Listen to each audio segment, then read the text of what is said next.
Fashion houses come and go, sometimes as quickly as the fads they produce. But an enterprise on the fringes of the glamorous industry is celebrating its second birthday in style. Labelled the Social Studio, the project's helping refugees gain the skills and confidence they need to fit into the mainstream. Mary Gearan reports. It's a pink skirt. It's a very capey dress. It's got the inspiration from the Red Riding Hood. Fashion is supposed to be fickle, but for ATONG Joseph, it's been one of the most faithful standbys of her life. It's a passion that persevered through her years in refugee camps and guided her even as far as this debut as designer and model at a Melbourne Fashion Festival event.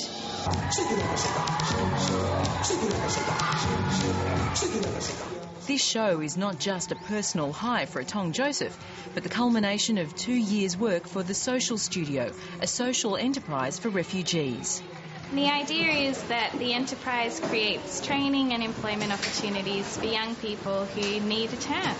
Sarah, are you happy with the sample so far? After a PhD on how design can be used for social change, Grace McQuilten started on this, a combined design studio, retail store, cafe and drop-in centre. Refugees can learn skills ranging from design and sewing through to hospitality, as well as addressing the waste of the fashion industry. We only use remnant and excess fabrics, which means that we're turning the fashion industry's waste into wonderful new design. We often hear that volunteerism is dead, but I think the Social Studio proves that it's very much alive because we've got, so many people involved, bringing professional skills, practical skills and creative skills to keep the enterprise going. For some, the breakthrough is not into fashion per se, but into the community, an achievement in itself for young people who might lack confidence or education or contacts. For example, we had a really lovely 15-year-old Sudanese boy come to the Social Studio. He dropped out of school and didn't have much family support and was struggling. And then over the course of, 1 year, he got a certificate in fashion design.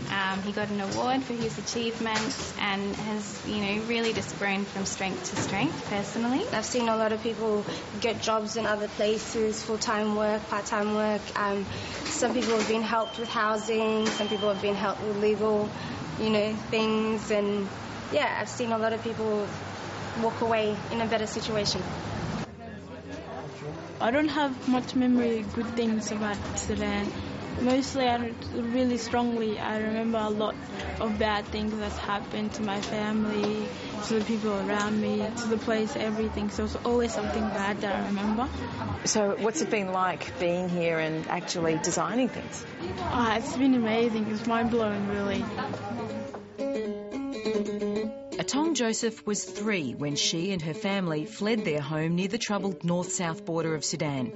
She then spent 8 years in a refugee camp in Kenya.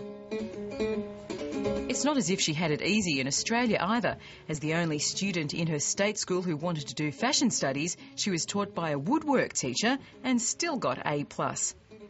Now she's the first Social Studio graduate to be accepted into a Bachelor of Fashion at Melbourne's RMIT.